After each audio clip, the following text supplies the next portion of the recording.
दोस्तों, एक कहावत तो आपने सुनी होगी, और अगर नहीं सुनी है तो जरा ध्यान से सुनना।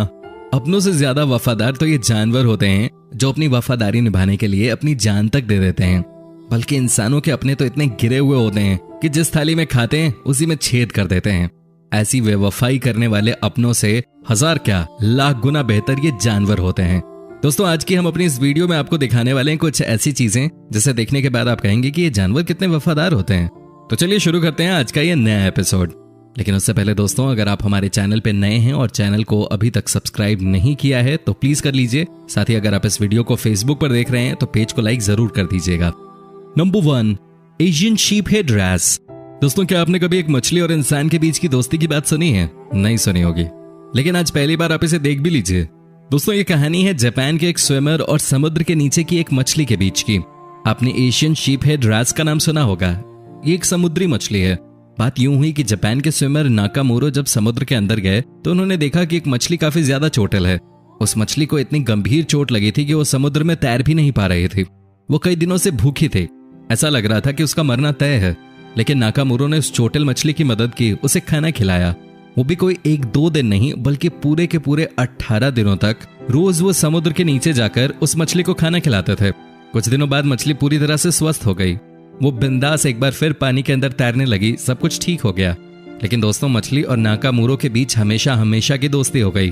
दोस्तों, आज 10 साल हो गए हैं नाकामोरो और इस मछली के बीच की दोस्ती हुए। कई साइंटिस्ट तो इनके बीच के रिलेशन पर स्टडी भी कर चुके हैं और सबने माना कि ये एक रियल फ्रेंडशिप है। इन दोनों को देखकर एक बात तो साफ नजर आती है दोस्तों, वो ये है कि अगर आपका दिल साफ है तो दुनिया में आपको दोस्तों की कमी कभी नहीं खलेगी। वैसे ही आप हमारे दोस्त हैं और हमारी ये दोस्ती भी हमेशा हमेशा के लिए कायम रहेगी। Number 2, big bird the pelican. दोस्तों, ये कहानी भी बहुत हार्ट टचिंग है। एक बार पेलिकन जिसका नाम बिग बर्ड था वो कहीं चोटिल हो गई। चोट इतनी ज्यादा थी कि वो अपना पंख भी ठीक से नहीं उठा पा रही थी। उसके मरने जैसे हालात हो गए थे। लेकिन बिग बर्ड की किस्मत बहुत अच्छी थी कि उसे एक तंजानिया के सफारी ओनर ने मदद करने की सोची। पहले तो ओनर जेम्स ने बिग बर्ड को अपनी बोट पे कुछ दिनों तक रखा, उसे ट्रीट किया। बाद में जब बिग बर्ड ठीक हो गई तो जेम्स ने इसे एक बार फिर से उड़ने की ट्रेनिंग दी, उड़ना सिखाया। जेम्स बड़े ही अच्छे ट्रेनर निकले। उनके इशारों पे बर्ड ने उड़ना सीख लिया।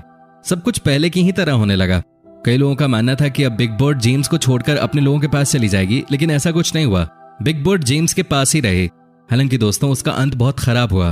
एक दिन जब बिग बर्ड जेम्स के साथ समुद्र में कहीं घूमने जा रही थी, उस समय बोट का एक्सीडेंट हो गया जिसमें बिग बर्ड पेलिकन की मौत हो गई। वो दुनिया तो छोड़ गई, लेकिन हम जैसे कई लोगों को ये सीख दे गई कि जो आपके बुरे वक्त में आपका साथ दे उसे कभी भी हमें नहीं छोड़ना चाहिए।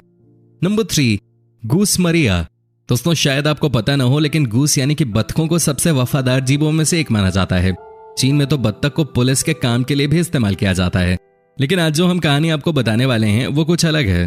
दोस्तों, ये स्टोरी है अमेरिका की। यहाँ मार्टिन नाम का एक आदमी रोज सुबह शाम पार्क में वॉक करने के लिए जाता था। लेकिन अचानक ही उसने देखा कि एक गूस यानी कि बत्तख उसके साथ वॉक कर रहा था। ऐसा तकरीबन रोज ही होने लगा। समय जैसे जैसे आगे बढ़ता गया वैसे वैसे मार्टिन और मारिया के बीच दोस्ती बढ़ने लगी। दोनों एक दूसरे को पसंद करने लगे। बात यहां तक बढ़ गई कि मारिया अब मार्टिन के घर पे भी जाने लगी। मार्टिन भी रोज मारिया को खाना खिलाया करते थे। दोनों के बीच दोस्ती इतनी गहरी हो गई कि मारिया मार्टिन की हिफाजत करने लगी। मार्टिन के आसपास जो भी आता वो उसे भगा देती थी। दोस्तों, अचानक ही एक दिन न्यूयॉर्क सिटी जू के अधिकारी आए और पार्क के सारे जानवरों को जू ले गए। लेकिन इसके बाद भी मार्टिन और मारिया के बीच की दोस्ती खत्म नहीं हुई। मारिया से मिलने के लिए मार्टिन रोज ही जू जाने लगे। दोस्तों, आपको कैसी लगी कहानी मारिया और मार्टिन के बीच की? आप हमें कमेंट करके जरूर बताएं।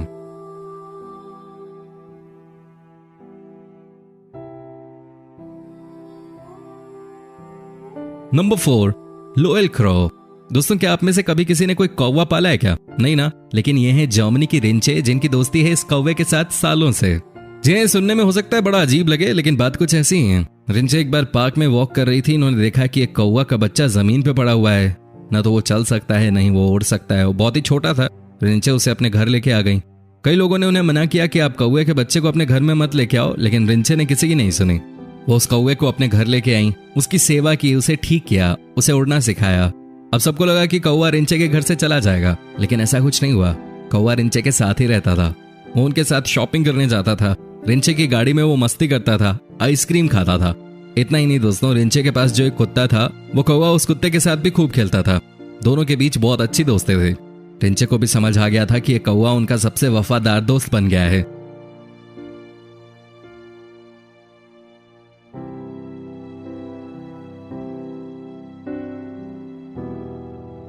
नंबर 5, जेसिका की कहानी। दोस्तों, जेसिका नाम की एक हिप्पो वर्ष 2000 में साउथ अफ्रीका में आए बाढ़ की वजह से अपने माँ पापा से अलग हो गई थी। वो रो रही थी कि अचानक एक दंपत्ति की नजर इस हिप्पो के छोटे बच्चे पे पड़ी। दंपत्ति ने डिसाइड किया कि वो हिप्पो के बच्चे को अपने घर लेके जाएंगे। उन्होंने जेसिका को अपने घर में शरण दी, उसे पाला पोसा और बड़ा किया। अपने घर में एक छोटा सा स्विमिंग पूल भी बना दिया ताकि जेसिका गर्मी के दिनों में आराम से पानी के अंदर मस्ती कर सके। दोनों के बीच प्यार बहुत गहरा होता गया। जेसिका अब बड़ी होने लगी। ऐसे में दंपत्ति को जेसिका का ख्याल रखने में मुश्किल होने लगी। जेसिका का खाना भी बहुत ज्यादा था, लेकिन फिर भी उस दंपत्ति से जितना बन पड़ता उन्होंने जेसिका के लिए किया। अंत में एक दिन फॉरेस्ट ऑफिसर्स आए और दंपत्ति को बोला कि चूंकि अब जेसिका बहुत बड़ी हो गई है, ऐसे में उसका कॉलोनी में रहना ठीक नहीं होगा। ऑफिसर्स उससे पास के ही जू में ले गए। लेकिन दोस्तों, जो दंपत्ति थे वो जेसिका से मिलने रोज ही उस जू में जाया करते थे। उसके लिए खाना लेकर जाते थे। जेसिका भी अपने प्यारे लोगों को देखकर बहुत ज्यादा खुश हो जाती थी। वो भी दिन में अपने दोस्तों का इंतजार करते थे।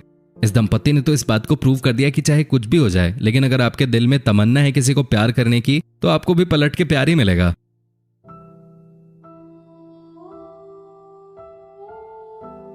नंबर 6, दोस्तों, ऑस्ट्रेलिया के मार्को एक जाने माने डाइवर हैं।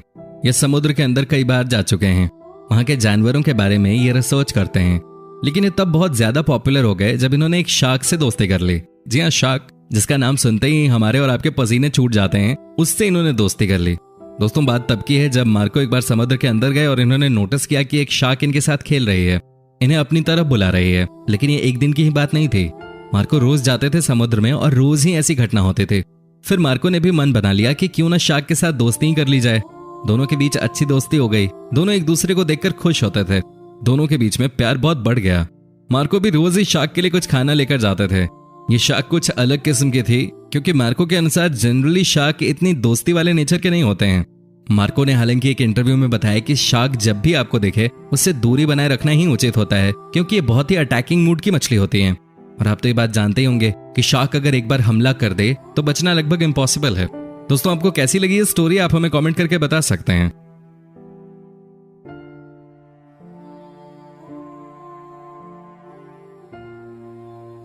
Number 7, beer.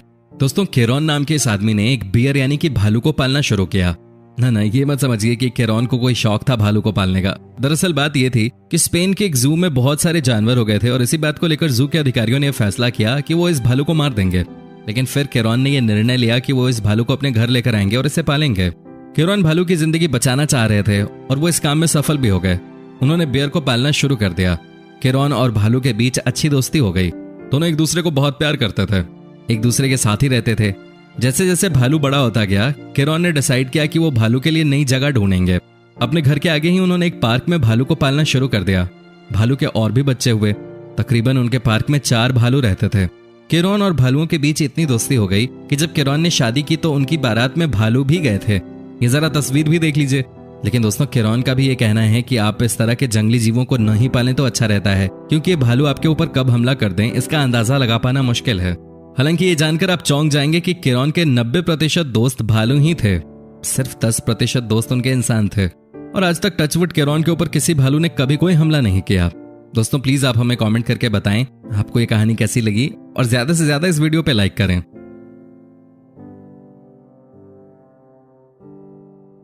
Number 8, lion. दोस्तों, क्या आप यकीन कर सकते हैं कि कोई लायन यानी कि शेर का भी दोस्त हो सकता है? जी हां दोस्तों, ऐसा हो चुका है। तभी तो आज हम आपको वो तस्वीर दिखाने जा रहे हैं जिसे आपने इससे पहले कभी नहीं देखा होगा। दोस्तों, रदरफोर्ड नाम के इस इंसान ने क्यारा नाम के लायन को बचपन से ही पाला पोसा। इन दोनों के बीच बहुत ज्यादा प्यार हो गया। लेकिन किसी काम की वजह से रदरफोर्ड को 7 सालों के लिए क्यारा से दूर जाना पड़ा। लेकिन अब इस तस्वीर को देखेंगे तो आपकी आंखों में आंसू आ जाएंगे। ये देखिए कैसे ये शेर रदरफोर्ड को 7 सालों के बाद भी देखकर पहचान गया, उसके साथ खेलने लगा, मस्ती करने लगा। ये तस्वीर दोस्तों बताने के लिए काफी है कि दुनिया में प्यार की जरूरत है। लोग हो या जानवर, सबको प्यार चाहिए। और अगर आपके मन में सच्चा प्यार है किसी के लिए, तो वो जानवर चाहे कितना ही खतरनाक क्यों ना हो, वो भी आपका दोस्त बन ही जाएगा।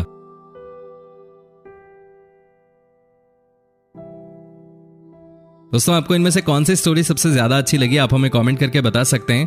हमें आपके कमेंट्स का इंतजार रहता है। साथ ही दोस्तों, अगर आप हमारे चैनल पे नए हैं और चैनल को सब्सक्राइब नहीं किया है तो प्लीज कर दीजिएगा। साथ ही आप इस वीडियो को अगर फेसबुक पे देख रहे हैं तो पेज को लाइक जरूर कर दीजिएगा।